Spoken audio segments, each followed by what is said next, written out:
सामान्य साथियों, नमो बुद्धाय, जय भीम। हमेशा की भांति एक बार पुनः हम लेकर आ गए हैं डॉक्टर अंबेडकर संदेश।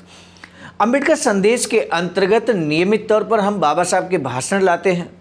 आज भी एक बाबा साहब का ऐसा स्पीच जो बाबा साहब ने 18 फरवरी 1933 को दिया था। सामान्य साथियों, 18 फरवरी 1933 को दिया गया बाबा साहब का ये जो भाषण है वो बहुत ही क्रांतिकारी भाषण है। समाज का मार्गदर्शन करने के लिए बहुत ही लाभदायक है, बहुत ही उपयोगी भाषण है। यानी कि आज के डॉक्टर अंबेडकर संदेश को सुनने के बाद निश्चित रूप से आप समाज का मार्गदर्शन बेहतर ढंग से कर सकते हैं। कैसे राजनीतिक सत्ता स्थापित हो, कैसे अधिकारों का संरक्षण किया जाए, ये बहुत ही महत्वपूर्ण बिंदुओं पर बाबा साहब ने स्पष्ट बात की है। सामान्य साथियों, अंबेडकर संदेश के तहत बाबा साहब के हूबहू शब्दों और हूबहू स्पीच को लेकर हम उपस्थित होते हैं। जुबानी मेरी है लेकिन एक एक शब्द बाबा साहब का है, और इसलिए क्योंकि बाबा साहब का एक एक शब्द जन जन तक पहुंचना चाहिए, ये हमारा संकल्प है। और आप भी ऐसा ही संकल्प के साथ वीडियो को वॉच कर रहे हैं। इसलिए आपसे अनुरोध है, हाथ जोड़ के निवेदन है कि बाबा साहब के इस संदेश को जन जन तक पहुंचाना परम कर्तव्य समझते हुए हम सभी का ये दायित्व बनता है कि प्रत्येक व्यक्ति, प्रत्येक बहुजन समाज के व्यक्ति को यूँ कहें कि बाबा साहब तथागत बुद्ध के विचारधारा पर चलने वाले लोगों तक और ऐसे सभी व्हाट्सएप ग्रुपों पर ये आज का अंबेडकर संदेश जरूर पहुंचा दीजिएगा। सम्मानित साथियों, ये निवेदन हमारा आपसे है। और इसी निवेदन के साथ हम एक बात और कह दें, इसी डॉक्टर अंबेडकर संदेश के अंत में पूछा जाएगा एक महत्वपूर्ण प्रश्न, जिससे ये तय होगा कि वीडियो को आपने अंत तक वॉच किया है या नहीं। यदि आप वीडियो को अंत तक ध्यान से सुनते हैं, समझते हैं, तो उस प्रश्न का जवाब बहुत आसानी से आप दे पाएंगे। तो इसी निवेदन के साथ कि आप अंबेडकर संदेश को अंत तक जरूर सुनेंगे, हम शुरू करते हैं आज का क्रांतिकारी डॉक्टर अंबेडकर संदेश, जिसमें बाबा साहब ने दिया था 18 फरवरी 1933 को क्रांतिकारी भाषण। सामान्य साथियों, हमेशा की भांति Buddha Bodhisattva Ambedkar international centre BBIC सानंद वाराणसी राज्य उत्तर प्रदेश देश भारत के सौजन्य से हम लेकर आ गए हैं बाबा साहब का क्रांतिकारी भाषण। विषय है, भाग्य पर भरोसा करके न बैठिए, जो करना हो वह अपनी भुजाओं के बल पर करिए, अपने आत्मबल से करिए। इस तरह का स्पीच बाबा साहब देंगे। आज के डॉक्टर अंबेडकर संदेश में बाबा साहब के हूबहू भाषण को लेकर हम उपस्थित हैं। बाबा साहब डॉक्टर अंबेडकर संपूर्ण वाङ्मय खंड 38 से पेज नंबर 369 से 372 तक का स्पीच लेकर हम उपस्थित हो चुके हैं। शनिवार दिनांक 18 फरवरी 1933 के दिन कसारा में डॉक्टर बाबा साहब अंबेडकर की अध्यक्षता में ठाणे जिला परिषद हुई थी। बाबा साहब डॉक्टर भीमराव अंबेडकर मुंबई से कार से 8 बजे कसारा पहुंचे थे। उनके साथ श्री शिव तड़कर, दिवाकर पगारे और गणपत बुबा जाधव सिर्फ उर्फ मडके बुबा आए थे। कसारा में बाबा साहब का स्वागत करने के लिए कल्याण के समता सैनिक दल के वॉलंटियर और आसपास के गांवों से आए प्रतिनिधि मौजूद थे। नासिक से मेसर्स भाऊराव गायकवाड़, KB जाधव, लिमाजी राव, भालेराव और रोकड़े उपस्थित थे। डॉक्टर अंबेडकर की मोटर में शोभा यात्रा निकाली गई। शोभा यात्रा मंडप में पहुंची तब परिषद के काम की शुरुआत हुई। शुरुआत में परिषद के स्वागताध्यक्ष शंकर नाथ बर्बे ने उपस्थितों का स्वागत किया और प्रस्ताव रखा कि डॉक्टर अंबेडकर से अध्यक्ष स्थान ग्रहण करने की विनती की जाए। उसका रोकड़े द्वारा समर्थन किए जाने के बाद डॉक्टर अंबेडकर ने तालियों की गूंज में अध्यक्ष स्थान ग्रहण किया। बाबा साहब डॉक्टर अंबेडकर ने अपने भाषण में कहा, इससे पहले मैं कभी ठाणे जिले में नहीं आ पाया था, इस वजह से आपसे मेरा परिचय नहीं बढ़ पाया। उसे बढ़ाने की कोशिश के लिए तथा ठाणे जिले के सभी प्रतिनिधियों से मुलाकात का ये अवसर निर्माण करने के लिए महंत शंकरदास बुबा का मैं शुक्रगुजार हूँ। आज मैं महत्वपूर्ण सवालों के बारे में बहुत कम सूचनात्मक बोलने वाला हूँ। आप ध्यान से सुनेंगे ऐसी उम्मीद रखता हूँ। आज आपने जो कुछ भी कमाया है उसके बारे में सोचेंगे तो एक अलग बात भी आपके ध्यान में आएगी। महात्मा गांधी और अन्य सनातनी लोगों के साथ अस्पृश्यता नष्ट करने को लेकर पिछले 8-10 दिनों से मेरी बातचीत चल रही है। महात्मा गांधी जी ने अस्पृश्यता निवारण करने के लिए मंदिर खोलने के और अस्पृश्यता को धो डालने के कार्यक्रम चलाए हैं। मंदिर प्रवेश के बारे में मैंने एक पत्रक प्रसिद्ध किया है, उसमें मैंने साफ साफ लिखा है कि अस्पृश्यता नष्ट करने के लिए जरूरी नहीं कि मंदिर प्रवेश कराया जाए। हमें हिंदू धर्म में समानता चाहिए, चातुर्वर्ण नष्ट होने चाहिए, तभी हम मानेंगे कि हिंदू धर्म हमें स्वीकार कर रहा है। महात्मा गांधी और मुझ में यही फ़र्क है। सनातनी लोग चातुर्वर्ण हटाने के लिए तैयार नहीं है, मंदिर खोलने के लिए तैयार नहीं है। उसके साथ एक और बात जुड़ी है, जिन लोगों के साए से भी वे लोग बचकर रहना चाहते हैं, उनके साथ अब उन्हें समानता से रहना और उनकी हुकूमत को मानकर चलना पड़ेगा। अपनी उन्नति की अभी अभी हुई है, अपनी उन्नति अभी अभी हुई है, अभी अभी हमारे हालात सुधरने लगे हैं। पहले अपने लोग पुलिस में नहीं हुआ करते थे, लेकिन आज अस्पृश्य लोग पुलिस में नौकरी कर रहे हैं। मैट्रिक करने वाले अस्पृश्यों के बच्चे पुलिस का प्रशिक्षण ले रहे हैं। उनके मातहत अन्य अस्पृश्य लोग नौकरी करेंगे। इसके लिए हमें ज़्यादा से ज़्यादा अधिकारी वर्ग के तैयार होने की ज़रूरत है। समाज के दर्जे में सुधार आना चाहिए, तभी हम पर कहीं अन्याय नहीं किया जाएगा। आज हम में से कोई डिप्टी कलेक्टर, तहसीलदार तो कोई पुलिस इंस्पेक्टर हुआ दिखाई देता है, लेकिन ऐसे उदाहरण बहुत कम हैं। आगे इस संख्या में बढ़ोतरी आनी है। इस तरह से जब अपने लोग अधिकारी बनेंगे, तब ऊपरी वर्ग के लोगों के हम पर हो रहे अत्याचार कम हो जाएंगे। लेकिन ये सब प्राप्त करने के लिए आप लोगों को हमेशा जागृत रहना चाहिए। एक कहावत है, हीरा पड़ा राह में कोई अंधा निकल जाए, यानी कि हीरा रास्ते में पड़ा है लेकिन अंधा निकलता हुआ जा रहा है, क्योंकि अंधे को मालूम नहीं कि रास्ते में हीरा है। आज जो हीरे के रूम में गोलमेज सम्मेलन के माध्यम से जो अधिकार मिले समाज को, 17 अगस्त 1932 को जो कम्युनल अवार्ड के माध्यम से जो अधिकार मिले समाज को, लेकिन अगर समाज अंधा बना हुआ रहेगा तो ऐसे में हीरा पड़ा राह में तो उसके लिए कोई मूल्य नहीं होगा उस हीरे का। इसीलिए इसी संगठन आबाजका के राष्ट्रीय महासचिव परम आदरणीय बुद्ध मित्र मुसाफिर सर कहते हैं, चंदौली मुगल सराय में एक सेमिनार होता है, मंडली सेमिनार होता है, और उस सेमिनार में वो कहते हैं इस बात को कि हमारे समाज को जागृत स्वयं रहना होगा, और साथ ही साथ जो समाज जागृत नहीं है उसको जागृत करने की जिम्मेदारी अपने कंधों पर लेना होगा। इसको वो बहुत ही सरल भाषा में कहते हैं कि हमें अंधों की लाठी बनना है, हमें अंधों की लाठी बनना है। ये बात बुद्ध मित्र मुसाफिर सर राष्ट्रीय महासचिव आबाजका उस सेमिनार में कहते हैं। सामान्य साथियों, बाबा साहब ने यहाँ पर उसी बात को, चूँकि बाबा साहब पहले इस बात को कहे हैं, हीरा पड़ा राह में कोई अंधा निकल जाए, तो हमें अंधा नहीं बनना है, हमें जागृत अवस्था में रहना है। और इसलिए हीरे की तरह जो अधिकार अब हमें मिले हैं, चाहे नौकरियों में प्रतिनिधित्व मिला हो, चाहे हमें सम्मान के साथ जीने का अधिकार मिला हो, राजनीति में प्रतिनिधित्व मिला हो, राजनीति में जो 148 सीटें मिली हैं, ये सब अधिकार इतनी आसानी से नहीं मिले हैं, ये हीरे की तरह हैं। इसलिए इसे संभाल कर रखना, इसका सदुपयोग करना हम सभी जागृत लोगों का कर्तव्य बनता है। यानी कि अंधे को हीरे की क्या कीमत पता होगी। इसलिए कहता हूं कि जो मौका मिला है उसे व्यर्थ न गंवाएं। इस देश की राजनीति में इससे पूर्व कभी न घटित हुई बातें अब घटने लगी हैं। यानी कि कभी भी राजनीति में हमारे समाज का, अस्पृश्य समाज का, यूँ कहें कि SC ST OBC समाज का कोई भी प्रतिनिधि नहीं जाता था। आज हमें प्रतिनिधित्व तो हासिल हुआ है। नीचे वाला बस पीसता रहे और ऊपर वाला रोटी खाता रहे। ऊपर वालों के मज़े हैं और नीचे वालों की जान आफत में है। अंग्रेज़ों का राज आया लेकिन वे क्रांति नहीं लाए। हमारी स्थिति में बदलाव लाने की कोशिश उन्होंने नहीं की। वे पराये लोग थे, उन्हें अपने यहाँ राज चलाने की उच्च वर्णियों की मदद लेनी पड़ती थी, इसलिए उनकी अनुमति लेकर ही वे राज्य चलाते थे। इसलिए हमारी प्रगति नहीं हो पाई। किंतु अब शुरुआत होने के बाद ऐसा नहीं होगा। नए संविधान के अनुसार हम भी सत्ता में आएंगे। ऊपर वाला और नीचे वाला ये भेद खत्म हो जाएगा।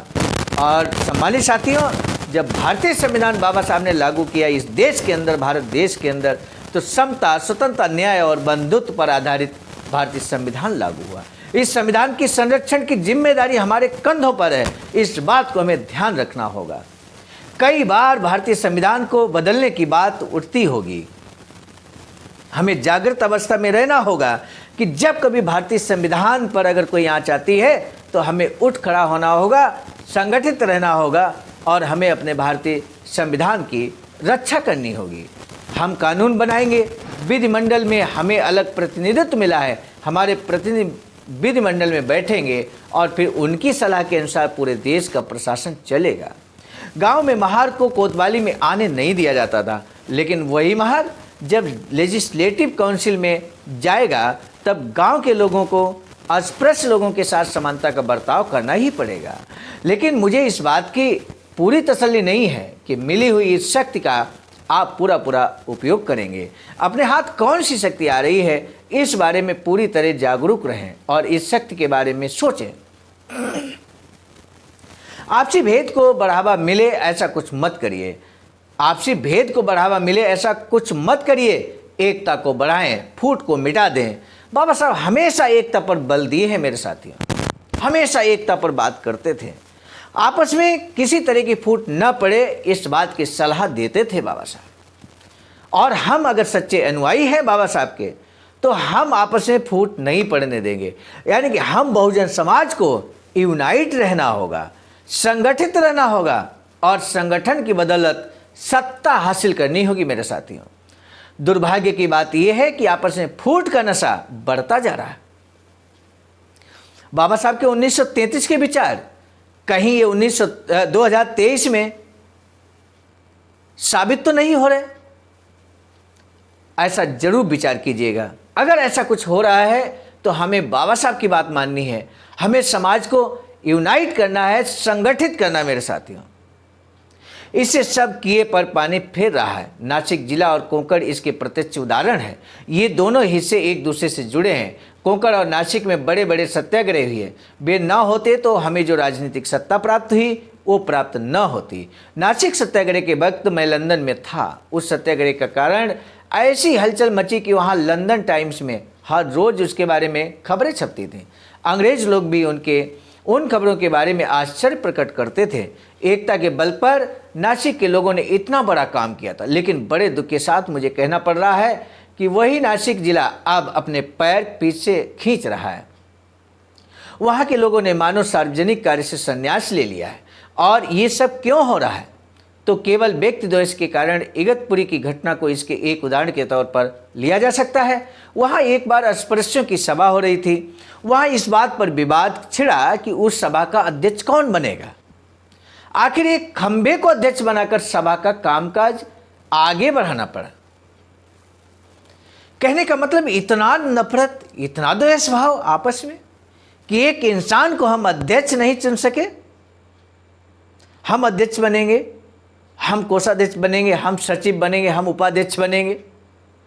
इस बात पर सहमति जब नहीं बनी तो कहा सब स्वयं बनना चाहते थे सभी लोग। तब आम सहमति एक निर्जीव वस्तु को बना लिया गया। मतलब एक सजीव वस्तु को बनाने की जगह निर्जीव वस्तु को बना लिया गया मेरे साथी। इस घटना का बाबा साहब क्यों जिक्र करते हैं, इसको हमें समझना पड़ेगा। अध्यक्ष कौन बनेगा, सचिव कौन बनेगा, कोषाध्यक्ष कौन बनेगा, इन्हीं बातों को लेकर एक दूसरे से ईर्ष्या की जा रही है, एक दूसरे से द्वेष किया जा रहा है। अगर यही हाल कायम रहा तो इतने परिश्रम के बाद पाया हुआ मौका व्यर्थ चला जाएगा मेरे साथियों। मान लीजिए कल नासिक को एक प्रतिनिधित्व मिले तो आप उसी को चुने जो बिना किसी स्वार्थ के काम करेगा। कौन सयाना है और कौन नहीं है, इस बारे में सोचिए। सम्मान पाने के भूखे लोगों की मूर्खता का शिकार न बने। दीपक भले किसी के हाथों जले रोशनी ही देता है, इसलिए दीपक जलना जरूरी है। आपस की फूट को खत्म करिए, अपनी खामियों से पार पाने का ज्ञान प्राप्त कीजिए। सभाओं में प्रस्ताव पारित किए जाते हैं पर उन पर ध्यान दीजिए। अड़चनों से पार पाने के रास्ते तलाश लीजिए।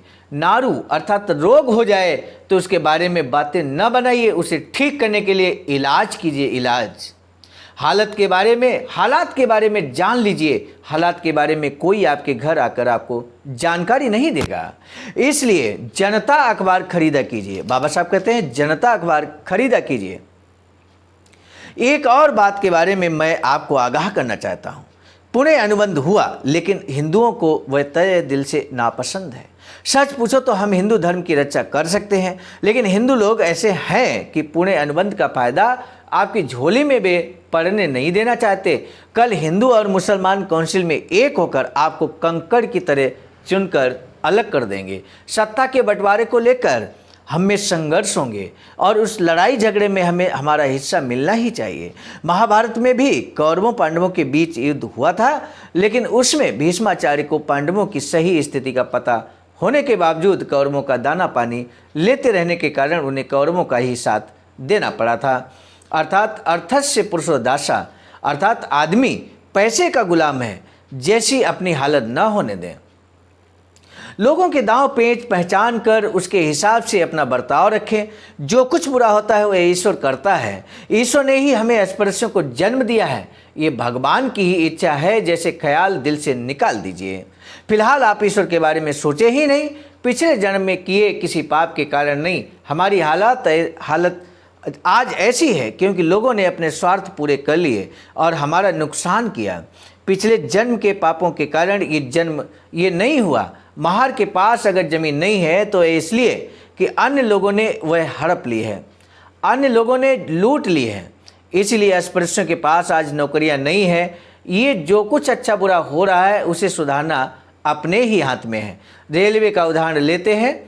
रेल का कामकाज 22 राय की विधि परिषद से चलता है। रेलवे से कामगारों की छटनी करनी हो तो सबसे पहले अस्पृश्य वर्ग के कामगारों को हटाया जाता है।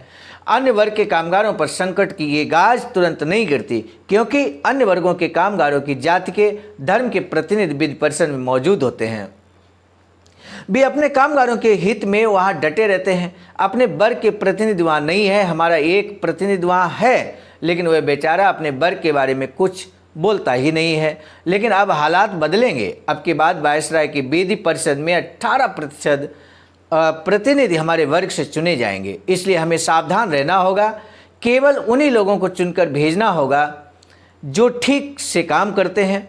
आपको एक आखिरी बात बताता हूँ, भाग्य पर भरोसा मत रखिए। जो भी करना हो अपने बाजुओं के बल पर करो। इतनी देर तक आपने हमारा भाषण सुना, इसके शांतिपूर्ण ढंग से सुना, सभा का ये कार्यक्रम आयोजित किया, इसके लिए मैं आप सभी के प्रति तहे दिल से आभार व्यक्त करता हूँ।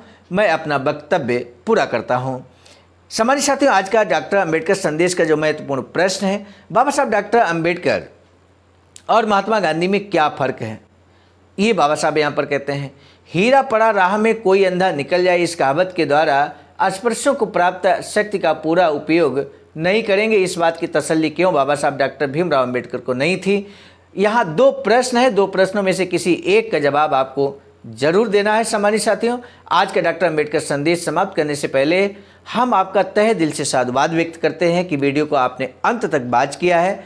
और निश्चित रूप से जो साथी हमारे नियमित वॉच कर रहे हैं, नियमित कमेंट बॉक्स करते हुए इन प्रश्नों के जवाब यथाशक्ति वो ससमय देने का कोशिश करते हैं। हर दिन जवाब हमें मिल रहा है और निश्चित रूप से ये बहुत ही प्रेरणा देने का कार्य हमें करता है। आपका प्रश्न का जवाब देखकर हमें मनोबल बढ़ाने में स्वयं मदद मिलती है, हमारा आत्मबल बना रहता है। इसलिए मुझे पूरी उम्मीद है कि आज भी आप अंबेडकर संदेश को अंत तक सुना है तो इसका आंसर भी, प्रश्नों का जवाब भी आप जरूर लिखेंगे। सम्मानित साथियों, आज का डॉक्टर अंबेडकर संदेश समाप्त करने से पहले हम आपको जरूर बताएंगे कि बाबा साहब की एक अधूरी इच्छा थी वैचारिकी सेंटर बनाने की, जो कि निर्माणाधीन है। इसी तरह का बाबा साहब की इच्छा के अनुरूप ही वैचारिकी सेंटर निर्माणाधीन है। सारनाथ वाराणसी राज्य उत्तर प्रदेश में आवाज का BBS3 और आईडासा के द्वारा 14,000 स्क्वायर फीट जमीन परचेज कर ली गई है और उस पर इस समय निर्माण कार्य जारी है। यदि आप भी चाहते हैं कि ऐसा वैचारिकी सेंटर जो बाबा साहब की अधूरी इच्छा के अनुरूप निर्माणाधीन है, आपका भी अमूल्य योगदान हो और जल्द ही ऐसा वैचारिकी सेंटर बनकर तैयार हो, हम सभी बुद्धिजीवी लोग वहाँ पर एकत्र हों, पूरे देश के लोग, और देश में किस तरह का दिशा और दशा होनी चाहिए मिशन मूवमेंट बाबा साहब डॉक्टर भीमराव अम्बेडकर के मिशन की, तो निश्चित रूप से इस पर गंभीर चिंतन हम लोग बैठकर कर सकें, ऐसा ही वैचारिक सेंटर के लिए आपका भी अमूल्य योगदान होना बेहद जरूरी है। इस हेतु SBI account number IFSC code समक्ष स्क्रीन पर प्रदर्शित है। सम्मानित साथियों, आज का डॉक्टर अम्बेडकर संदेश लेकर आए थे मिशन नायक बुद्ध मित्र मुसाफिर सर, राष्ट्रीय महासचिव आवाज का नई दिल्ली की प्रेरणा में, और साथ ही साथ संकलनकर्ता के रूप में परम आदरणीय विजय कुमार बौद्ध जी, प्रांतीय कोषाध्यक्ष आवाज का बिहार। अब डॉक्टर अम्बेडकर संदेश को समाप्त करने की दीजिए इजाजत। मुझे पूरा भरोसा है कि इस अम्बेडकर संदेश को आप जन जन तक पहुंचाने में हमारी मदद करेंगे। इसी के साथ आप सभी को सादर नमो बुद्धाय, जय भीम।